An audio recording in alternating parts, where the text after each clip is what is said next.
Mas o que te fez deixar, falar, vou sair dessa vida, abandonar? Pois é, até então, né, estava tudo bem. Quando eu percebi que haviam rumores, eles estavam preparando a minha mente, né, para você entrar num ritual de sacrifício humano, né, quando eu comecei a ver que aquilo tipo de coisa rolava dentro daquele grupo, aquilo ali me acendeu um alerta dentro de mim. Eu falei, pô, que loucura é essa, né? Porque eles querem extrair o adrenocromo, né? Já ouviu falar disso? Não.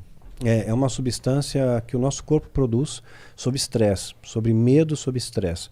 Então, é adrenalina, né? É um sangue carregado com adrenalina. Então, especialmente o sangue jovem, o sangue de uma criança de 7 a 10 anos, por exemplo, é um sangue mais puro. Inclusive nos Estados Unidos tem uma pegada, já está funcionando isso. Acreditam que sangue jovem pode fazer você rejuvenescer ou até retardar o envelhecimento. Isso é fato, você pode googar aí e ver. Né? Você compra uma bolsa de sangue por $8.000, só a gente tem muita grana, né? Aí ele aplica aquela bolsa de sangue jovem nele e ele acredita que aquilo vai rejuvenescer. Essa crença é bem antiga, né? Não é algo novo. Mas no satanismo, eles, digamos assim, aprimoraram a coisa. Então eles extraem o adrenocromo. Então eles pegam de crianças, né? Então comecei a aprender a teoria da coisa, né? Pegam de criança, aterrorizam a criança, né? Tipo Monstros S.A., aterroriza para deixá-la bem assustada, com pânico, torturam, né? Para depois extrair, né? Na hora da morte, extrair o adrenocromo. Né? E aí, assim, uma criança vai conseguir extrair cerca de 10 a 15 ml só, puro. Né? Isso custa uma fortuna. E isso para financiar a Irmandade, os planos, toda a estrutura que eles têm também, na área política, inclusive, eles vendem isso no mercado paralelo, né, o adrenocrome, né, ser com uma ampolinha custa maior caro, né, e tem muita gente de Hollywood que compra isso, né, e se injeta, né, esse adrenocromo e consegue se manter jovem por mais tempo.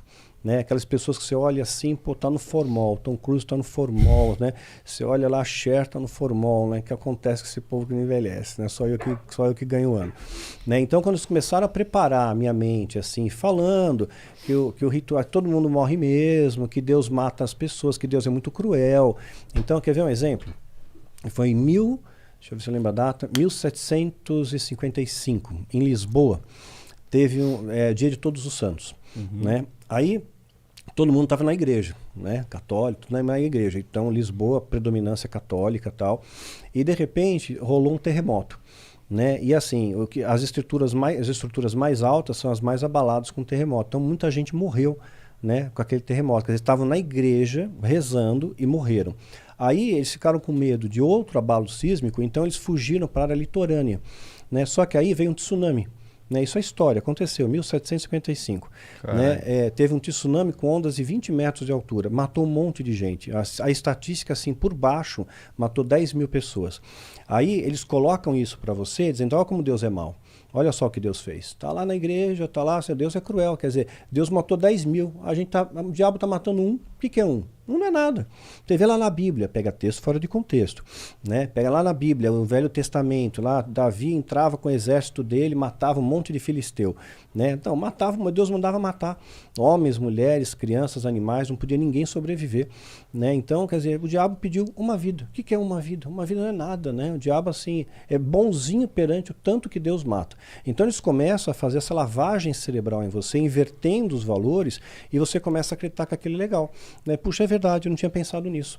Né? Isso aí é uma boa sacada. Só que o que aconteceu em Lisboa, por exemplo, promoveu ondas de generosidade, de amor, de solidariedade, sem precedentes na história. Então, assim, eles foram extremamente acolhidos, né? E criou-se laços, assim, muito profundos de amizade. Então, tem aquela coisa, tem males que vêm para bem, tem situações que a gente passa, né? Que você pensa, caramba, meu, por que Deus permitiu eu passar por isso, né? Mas os melhores marinheiros são forjados nas piores tempestades, né? Então, e tem tempestades também que vão te levar para praias que você jamais chegaria se não tivesse passado pela tempestade. Então, eu entendo hoje, como cristão, que tudo tem propósito. Quando eles começaram a me descortinar esse evento, me preparar para um sacrifício humano, né? E eu ter que participar da cerimônia, etc e tal, eu já fiquei meio com o pé atrás com aquilo. Né? Aí calhou ao mesmo tempo disso, namorava uma moça, eu sou mariano, né? A história, eu já falei isso outras vezes, né? Eu namorava com uma moça que era cristã, evangélica, ela cismou que eu... Ela sabia que tu era... Não sabia. Não sabia, mas ela percebia que tinha alguma coisa estranha em mim, né? Tinha alguma coisa estranha, tem alguma coisa dos 7 erros aí, né? Porque eu defendia muito o diabo. Né? Eu defendia o diabo, né? Eu defendia assim, eu era advogado do diabo, né? Então eu defendia pra caramba, né? Então, se ela falasse alguma coisa de Deus, né? Ela queria me evangelizar, né? Então, eu pegava, falava a respeito do diabo e eu queria satanizar ela. Então, era uma troca. Era uma troca. Imagina que casamento doido que pois era. Só que ela não tinha muito argumento, né? Então eu vencia nos debates, né? Ela tinha um irmão pastor até que assim, era fácil dar um nó nele, né? Ele não tinha tanto conhecimento. E eu tinha aprendido muita coisa no satanismo, muita coisa para dar nó. A doutrina satânica, eu expus no meu livro um verniz dela, um verniz assim, né, para não aprofundar, para as pessoas não pirarem, porque vão achar que aquilo é bom, mas não é. É uma grande ilusão. O diabo é um especialista em ilusões. Ele cria um palco na sua frente bonito, né, te atrai, só que você vai te levar para a morte, para a destruição. É que nem uma luz artificial, leva uma mariposa para a luz, ela morre lá, né? Então é uma ilusão.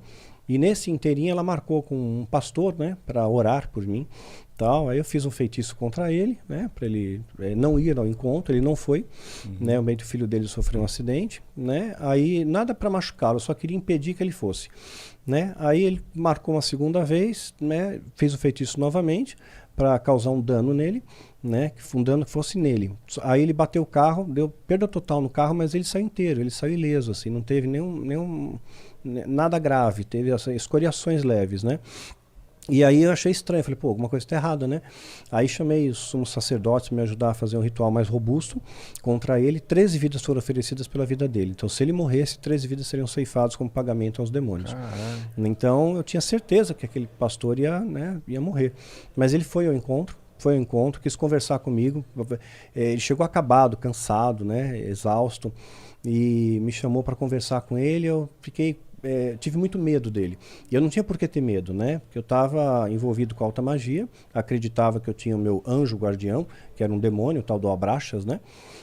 Estava no meu ápice da forma física, né? No Kung Fu. Então ele não era um oponente, mas eu tive muito medo dele. Ele tinha alguma coisa nele que assim me incomodou, né? E eu peguei e vou enrolar o cara, né?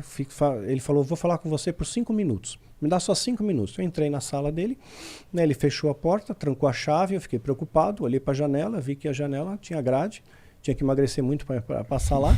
Calculei assim, pô, tem que ter pijama de uma listra, né? Não vai dar.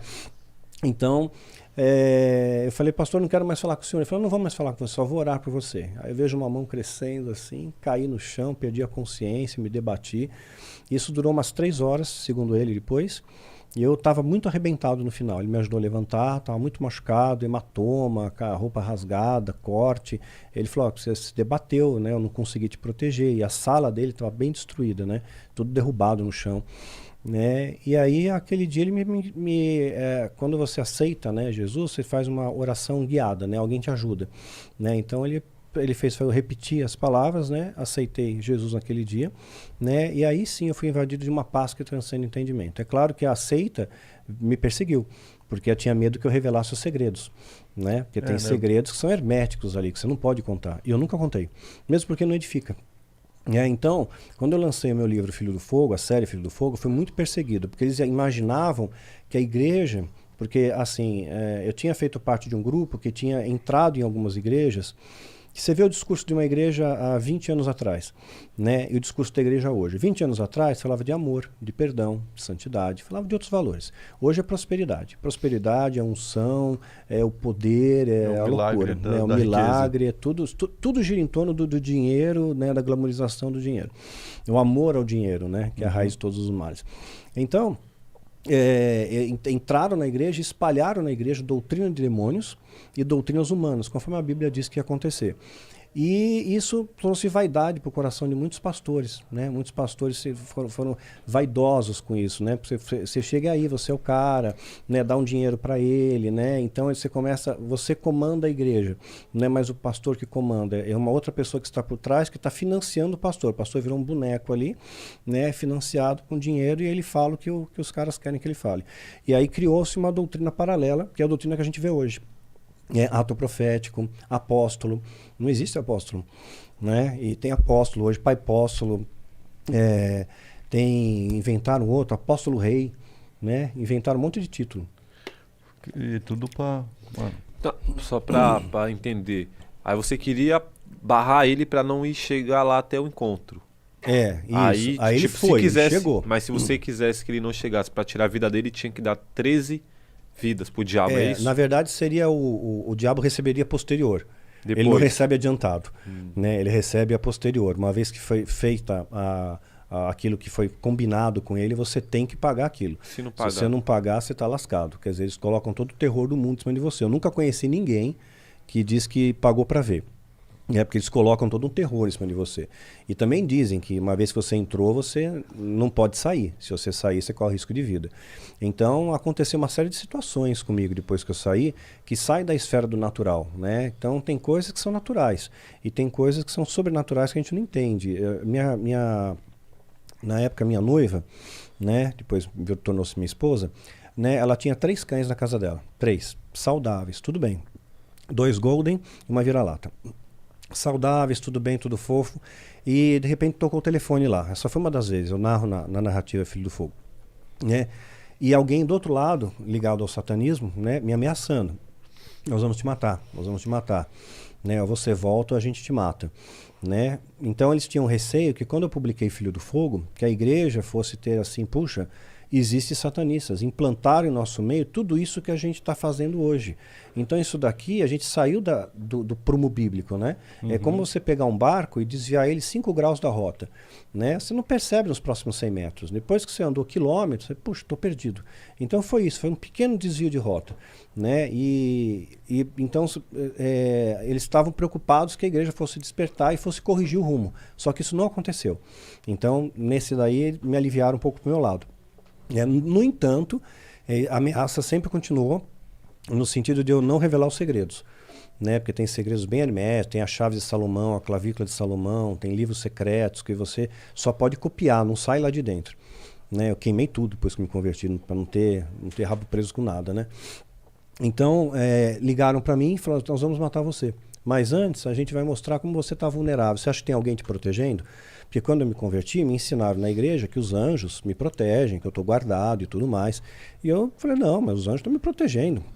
E eles riram na minha cara e falaram, vamos ver se está te protegendo mesmo. E coincidentemente, quer dizer, aí que sai da esfera do natural, os 3 cães morreram na mesma noite. Não deu tempo de chamar o veterinário, né? Um começou a passar mal, o outro também, de manhã os 3 estavam mortos. Então, você pode imaginar 1000 coisas, né? A veterinária que veio depois, né, dar uma olhada, que chegou tarde, era bip, era pager, não tinha celular. Então, você mandava uma mensagem pelo bip, né? Pelo pager. E quando a veterinária tomou ciência e já estavam mortos, ela olhou pela língua, né, pela coloração da língua, se foi envenenamento, falou, não foi envenenado. Mas ela não soube explicar a causa da morte. Provavelmente né? Foi um feitiço que eles lançaram. Provavelmente um feitiço. Aí depois, no outro dia, eles ligaram de novo para mim. Tá vendo? O próximo é você. Você não está protegido. Então, assim, foi bem punk, né? Você passar por toda essa situação, assim, foi bem complicado. Não foi fácil, não. E, na verdade, eles desistiram da ideia de te pegar, então. Eles insistiram bastante durante um período, né? E uma das vezes eu cheguei a falar com eles por telefone, né? Eu falei, olha, né, eu vou falar sobre o cristianismo, eu vou falar sobre o poder de Deus que triunfa sobre o poder do mal. Mas eu não vou revelar segredo de alta magia, né? Isso não edifica ninguém, né? Se eu fizer isso, eu estou dando um tiro no meu pé, eu tô indo contra Deus. Mas eu vou ensinar bruxaria na igreja. É antagônico, né? Então, e aquilo parece que baixou um pouco a poeira e eu deixei de ser um alvo.